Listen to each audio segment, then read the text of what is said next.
अब आ जाए सेल्स की 10 बड़ी गलतियां जो हम करते हैं। अगर इन गलतियों को ना करें तो कामयाबी ज्यादा रफ्तार से हासिल कर सकते हैं। 10 बड़ी गलतियां क्या हैं? पहली, एक ना को, एक इनकार को मुस्तकिल इनकार समझ लेना। एक शख्स ने आपको ना की, आपने कहा कि ये बंदा ही नहीं ठीक, ये बंदा नेगेटिव है, जिस तरह के आमतौर पर बातें समझते हैं। ऐसा नहीं है। हो सकता है उसके हालात ठीक नहीं है, पैसे नहीं है, टाइम नहीं है, समझ नहीं आ रही, विजन क्लियर नहीं, कई बातें हो सकती है ना। जिस तरह मैंने आपको 20 आइडियाज मेथड में कहा था कि आज जो आपने टेक्निक इस्तेमाल की, इसे 4 हफ्ते बाद, 6 हफ्ते बाद दोबारा करेंगे, क्योंकि आप इंप्रूव हो चुके होंगे। बिल्कुल ऐसे ही वो क्लाइंट भी जिसने आज ना किया है, हो सकता है महीने के बाद, 15 दिन के बाद उसका स्टेटस, मेंटल स्टेटस जो है वो चेंज हो गया हो। पॉसिबल है कि नहीं? तो अगर आप एक ना को सुनने के बाद उस बंदे को दोबारा कभी राब्ता नहीं करते तो ये बहुत बड़ी गलती है, क्योंकि इंसान में मुसलसल तब्दीलियां आती हैं, उन्हें मुसलसल टच करना है। दूसरी गलती करते हैं, प्रोडक्ट नॉलेज में इजाफा नहीं करना। हम समझते हैं कि उसे ये बता देंगे कि प्रोडक्ट है, वो कहेगा कैसी है, हम कहेंगे बहुत अच्छी है, तो प्रोडक्ट सेल हो जाएगी। जब तक प्रोडक्ट उसके मसाइल का हल नहीं करेगी, प्रोडक्ट सेल नहीं होगी। तो प्रोडक्ट नॉलेज में मुसलसल इजाफा करना बहुत जरूरी है। तीसरा है मार्केट नॉलेज का ना होना, कि मैं जिस मार्केट में जा रहा हूं वहां पर इस प्रोडक्ट की डिमांड है या नहीं।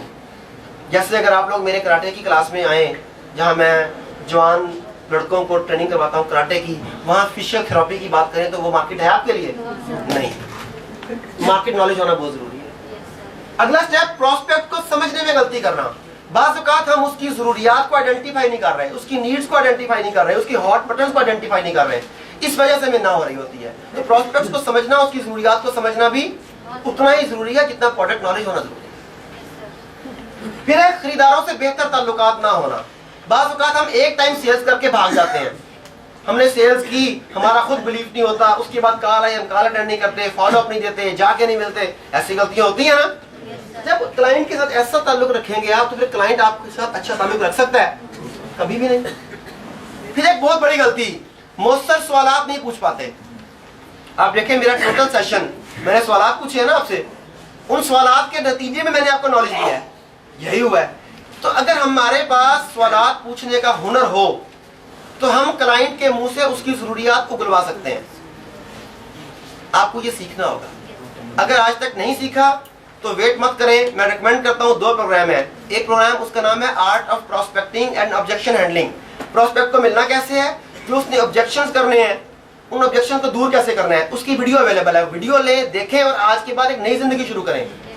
कम्युनिकेशन स्किल्स दूसरा प्रोग्राम, गुफ्तगू के जरिए लोगों को समझना, उनके अंदर की बातों को निकलवाना और अपनी मर्जी का काम लेना, कम्युनिकेशन स्किल्स दूसरा प्रोग्राम है। कम्युनिकेशन स्किल्स उसकी डीवीडी लें अगर आज तक नहीं ली तो, ताकि वह प्रोग्राम अटेंड करे, उससे सीखे और कल जब मैदान में निकले तो कोई आदमी आपको ना कहे। ये होना चाहिए, ठीक है।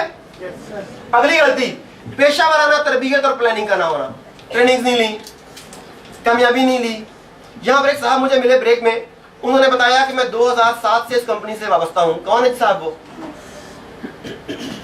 ब्रेक में मुझे मिले, उन्होंने कहा मैं 2007 से वाबस्ता हूँ, कामयाबी नहीं हो सकी, लेकिन 6 माह से मैंने आपकी ट्रेनिंग को अटेंड करना शुरू किया और हर माह मैं आपकी ट्रेनिंग अटेंड करता हूँ और 6 माह में मेरी प्रोग्रेस उतनी है जितनी गुज़िश्ता 5 सालों में नहीं थी। रीजन क्या है? मेरी ट्रेनिंग रीजन नहीं है, रीजन है पेशा वाराना तरबियत। मैं कराऊं या कोई और करवाए, ट्रेनिंग तो ट्रेनिंग है ना। जब आप पेशा वाराना ट्रेनिंग लेंगे, पेशा वाराना तरबियत के बाद अगला स्टेप है फरोख्त के बाद, क्लाइंट को ज्वाइन करवाने के बाद या प्रोडक्ट देने के बाद हम लोग बाज़ औक़ात आफ्टर सेल सर्विस नहीं देते या कस्टमर केयर नहीं करते। अब आफ्टर सेल सर्विसेज प्रोवाइड करना, उन्हें फॉलो अप देना, उन्हें मोटिवेट करना, उन्हें बैकअप करना, ये किसकी जिम्मेदारी है? हमारी। जो लोग ये काम नहीं करते वह बहुत बड़ी गलती करते हैं। उस क्लाइंट को जो अपने साथ मिला चुके हैं वो डेड हो जाता है। आप लोगों के देखने की टीमों में डेड लोगों की तादाद ज्यादा नहीं है। डेड लोग इसलिए है कि हम उसके बाद ज्वाइन करवाने के बाद, प्रोडक्ट देने के बाद, सिस्टम देने के बाद हम आफ्टर सेल सर्विसेज प्रोवाइड नहीं कर रहे। तो आफ्टर सेल सर्विसेज भी उतनी ही इंपॉर्टेंट है जितना प्लानिंग इंपॉर्टेंट है। अगला स्टेप, अपनी सेल्स टीम के साथ बेहतर रवैया ना होना। आप में से हर शख्स के साथ सेल्स टीम है, किसी के साथ 2 लोगों की, किसी के साथ 200 लोगों की, किसी की 2000 की, किसी की 20,000 की, यूं ही है ना।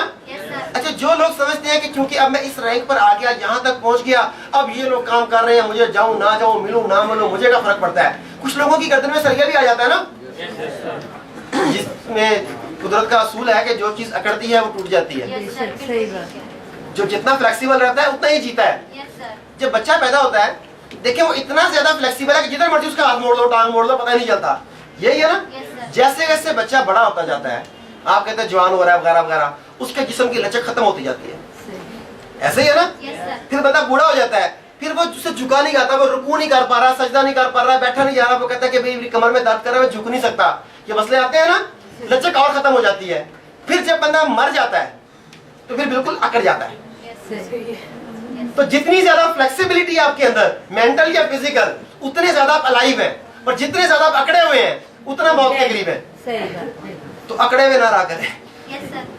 सेल्स टीम के साथ बेहतरीन रवैया रखें। पसंद नहीं है। और एक बहुत कॉमन गलती हम सबका, एक इज्तिमाई अलमिया जो पूरे पाकिस्तान का है, हम टाइम की वैल्यू को नहीं समझते। Yes sir. टाइम मैनेजमेंट का पुख्ता हूं। मेरे पास, आपके पास दुनिया के सबसे कामयाब या सबसे नाकाम शख्स के पास अल्लाह ताला ने जो वक्त का अतिया दिया है, जो वक्त का गिफ्ट दिया, वो यकसा है। हर एक का दिन 24 घंटे का है, हर एक का घंटा 60 मिनट का है, हर एक का मिनट 60 सेकंड का है। ऐसे ही है ना? Yes, sir. लेकिन कामयाब शख्स इसे किसी और तरह से इस्तेमाल कर रहा होता है, नाकाम शख्स किसी और तरह से इस्तेमाल कर रहा होता है। कुछ लोग गैर जरूरी एक्टिविटीज में अपना बहुत सारा टाइम जाया कर देते हैं। Yes sir. कुछ लोग अपने हर लम्हे को प्रोडक्टिव बनाते हैं। Yes sir. तो जो लोग अपने टाइम को बेहतर तौर पर मैनेज करते हैं वो बेहतर रिजल्ट्स देते यस सर। हैं। तो आप में से कितने लोगों ने टाइम मैनेजमेंट पर बाकायदा की प्रोग्राम अटेंड किया? नहीं किया। 1 2। टाइम मैनेजमेंट पर बुक्स किस किसने पढ़ी हैं, वीडियोस किस किसने देखी हैं? देख रहे हैं कितना इंपॉर्टेंट है ये। Yes, sir. टाइम इतना इंपॉर्टेंट है कि टाइम जिंदगी है। जब कोई शख्स मर जाता है ना, तो हम कहते हैं कि यार बचपन में मर गया, 10 साल उसकी उम्र थी, बड़ा जवान था, 30 साल की उम्र में मर गया, भाई बड़ी भरपूर जिंदगी पाई, 80 साल की उम्र में फौत हुआ। ऐसी बातें करते हैं ना। उस आदमी ने जितने भी सांस लिए, जितना अरसा वो इस दुनिया में रहा, हम उसे कैलकुलेट करते हैं टाइम में कैलकुलेट करते हैं, तो टाइम जिंदगी हुआ। तो जो लोग टाइम को जाया करते हैं वो किसे जाया करते हैं? जिंदगी को जाया करते हैं। तो बराए करम अगर आप लोगों ने टाइम मैनेजमेंट नहीं सीखी तो टाइम मैनेजमेंट सीखें। Yes sir. अच्छा, ये सारी चीजें जो मैंने आपको बताई, पीछे के तमाम की तमाम चीजें कुछ आपको आती हैं, कुछ चीजें आपको सीखनी है, यही है ना? Yes, sir. इम्प्रूवमेंट का सफर कभी नहीं रुकता। इसके लिए ये करना होगा कि सीखने का अमल मुसलसल जारी रखें। प्रॉफेट मोहम्मद सल्लल्लाहु अलैहि वसल्लम से मंसूब एक रवायत में है, खसारे में है वो शख्स जिसका आज गुजरे हुए कल से बेहतर नहीं। Yes sir. वो यही है कि अपने आप को बेहतर बनाया कि नहीं, अपनी पर्सनैलिटी को, अपने किरदार को, अपनी शख्सियत को मुसलसल बेहतर बनाना है। वो जो कहते हैं कि माँ की गोद से लेकर कब्र तक इल्म हासिल करो, वो यही कहते हैं ना कि सीखने का अमल मुसलसल जारी रखें। Yes sir. वैसे भी कहा जाता है कि only readers become sales leaders. जो सेल्स की फील्ड के लीडर बनना चाहते हैं, बड़े बड़े कमीशन, बड़े बड़े बोनस कमाना चाहते हैं, उन्हें मुसलसल सीखना होगा। कितने लोग सीखने के अमल से कटे हुए हैं? काफी अरसे से किताब नहीं खरीदी जिन्होंने, कोई डीवीडी नहीं खरीदी, काफी सारे लोग हैं। तो जो आज से पहले था वो तो आज से पहले था। अगर आज हमें अपनी गलती का एहसास हो जाए, उसे रिकवर कर लेना चाहिए ना? कर लेना चाहिए। एक बात बताएं, एक शख्स पढ़ा लिखा है, सच्ची बात करनी है, एक शख्स पढ़ा लिखा है, ग्रेजुएशन की है, मास्टर्स की है, जितना भी पढ़ा हुआ है, वो पढ़ा लिखा है मगर पढ़ नहीं रहा। पढ़ा लिखा है, 16 साल इन्वेस्ट किए हैं, अब नहीं पढ़ता। और एक शख्स पढ़ नहीं सकता, वो इसलिए नहीं पढ़ता। दोनों में ज्यादा बुरा कौन है? पढ़ा लिखा है और नहीं पढ़ा। पढ़ा लिखा फिर भी नहीं पढ़ता, 16 साल लगाने के बाद भी नहीं पढ़ता। तो खुदारा ऐसे ना बने कि आपने कई साल, किसी ने 10 साल, किसी ने 12, किसी ने 15, किसी ने 20 साल पढ़ने पर लगा दिए और अब नहीं पढ़ते। वो जो चीज सीखने पर आपने 20 साल लगा दिए, अब उसे क्यों भुला दिया आपने? तो आज के बाद अपने आप से, किसी से नहीं, अपने आप से कमिटमेंट करें कि मैं सीखने का अमल हर हाल में जारी रखूंगा। और सीखनी वो चीजें हैं जो आपके कैरियर से, आपके प्रोफेशन से, आपके मकसद से मुतल्लिक है। मार्केट में बेशुमार चीजें मिलेंगी ना आपको, मगर हर चीज हम नहीं पढ़ सकते, हर चीज नहीं सीख सकते। सीखना वो होगा जो हमारे टॉपिक से, हमारे मकसद से, हमारे गोल से, हमारे प्रोफेशन से रिलेटेड है। कुछ चीजें यहाँ मिल जाएंगी, कुछ चीजें मार्केट में तलाश करें, फिर भी नहीं मिलती, मुझसे मशवरा करें, मुझसे पूछें और कुछ बताएं जो लेना है। मुझे बताएं कि हमने ये सारा मटेरियल जो आपका सारा स्टडी कर लिया है, और बताएं क्या करूं, मैं और आगे जाना चाहता हूं। जितना ज्यादा पढ़ेंगे, जितना ज्यादा सीखेंगे, उतना ज्यादा कमाएंगे।